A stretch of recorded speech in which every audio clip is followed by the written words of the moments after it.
Hi guys, and welcome to Comics and Chill, and today we are talking about Spider-Man Quality of Life by Greg Rucka and Scott Christian Sava. And initially I was ready to come in and start making fun of this comic, but after learning a bit more about its production, it's actually quite an interesting story. Now, how I came in possession of this comic, it was just still at the beginning of my collecting career. I'd bought or sampled issues from all the other Spider-Man series I could find at my comic store, and this was the last one that I had yet to try, and mainly because, I was kind of put off by the artwork. Now, I did read through the story of the first issue, and it's pretty much as bad as I remember it being when I was a kid. The visuals, it kind of reminded me of that old CGI cartoon reboot, which I was not into, and, I was just getting into comics, and I wanted those comics to always look a certain way, aka I wanted everything to look like Humberto Ramos drew it.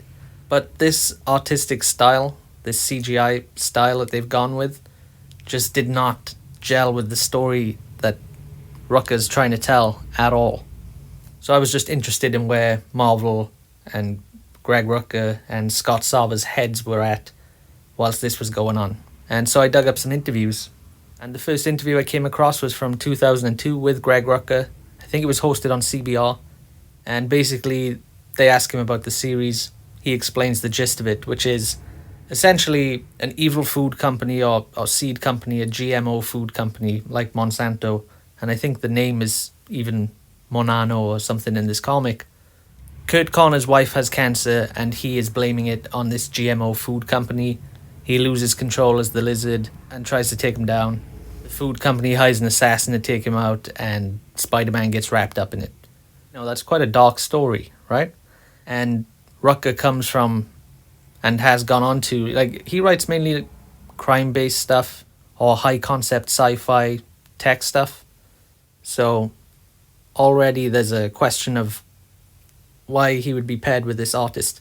He even says in the interview that he's not a fan of CGI in comics, but says that Scott Sava is slowly converting him. And Rucka also mentions that as he was not able to start right away, and Axel Alonso, the editor, wanted to get Scott Sava working sooner rather than later, that Scott and Axel worked on the first 7 pages, the opening sequence, together, and then Rucka came in and dialogued it later. So that seemed like a strange way to start off working together. And then I read an interview from 2002 with Scott Sava, and he has quite an interesting background. He got into comics through painting, and he worked on Mortal Kombat comics and Star Trek comics, and then eventually he branched out into CGI and computer animation, and then merged what he'd learned there with creating comic art, making a comic called The Lab for Astonish Comics. He founded his own company, Blue Dream Studios, who I think, from what I gathered, mainly started out producing children's books and comics, such as the Dreamland Chronicles and Animal Crackers, and fairly recently he ended up directing a movie adaptation of one of his books. But reading about how he came on board to do this Spider-Man project, working on Spider-Man had been a dream of his since he was a little kid, 7 or 8. And I know that's a dream for a lot of people. And he got the chance to do that through his painting artwork, and he had started developing a comic adaptation of a Spider-Man novel written by Len Wein called Mayhem in Manhattan. Marvel was in a troubled time at that era, going through the bankruptcy stuff, and it kind of all fell apart. But that comic that he was working on with Len Wein and Marv Wolfman editing, Marv Wolfman encouraged Sava to work up more sample pages for the project, but instead of painting, this time he encouraged him to use CGI. And Sava presented these pages to Axel Alonso at San Diego Comic-Con, and the whole thing seemed to be up and running from there. However, for some reason, there was a change. They weren't doing the Mayhem Manhattan novel adaptation anymore, and Greg Rucka was brought on board. So I fell down a bit of a rabbit hole reading about Scott Sava, became really interested in his career, and I came across this more recent interview from 2018 on a website called Real Mama, and he briefly touches on the Spider-Man Quality of Life series. And Real Mama asks, the goal of your production company, Blue Dream Studios, is to make the world a kinder, gentler place, one story at a time. How can your stories help accomplish this? And Scott answers, I think my wife Donna came up with the goal, and she's really the champion of this.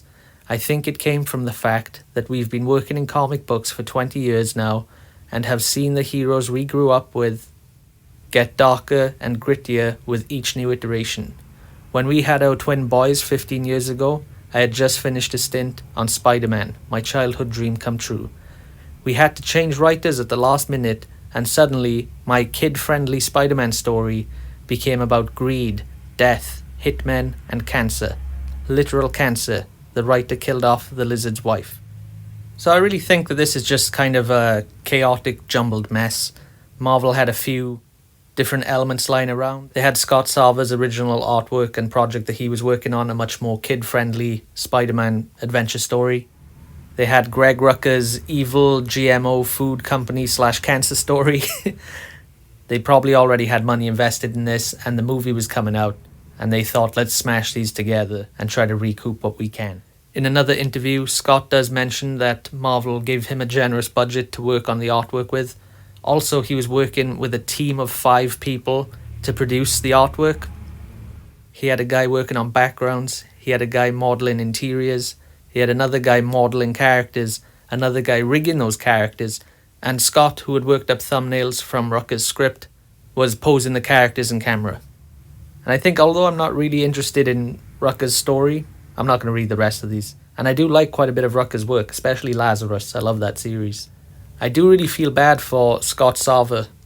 It seemed like he had a vision for this, and whilst at the time in interviews in 2002 he was trying to be a good sport about it, the quote from 2018 definitely shows that things did not go the way that he was hoping whilst working on his childhood dream project. And I'm not completely against CGI comics or computer modelled comics, but I'm yet to see a version which I really, really love. I know that Marvel did another one, a War Machine series, which I might take a look at. But if you can think of any CGI comics that you like, let me know in the comments, or hit me up on Instagram or Twitter. And also let me know if you read this comic when it came out. Anyway, thanks for watching today's video. Like and subscribe if you haven't already. Follow us on social media, tell your friends, and have a great day. I'll be back tomorrow.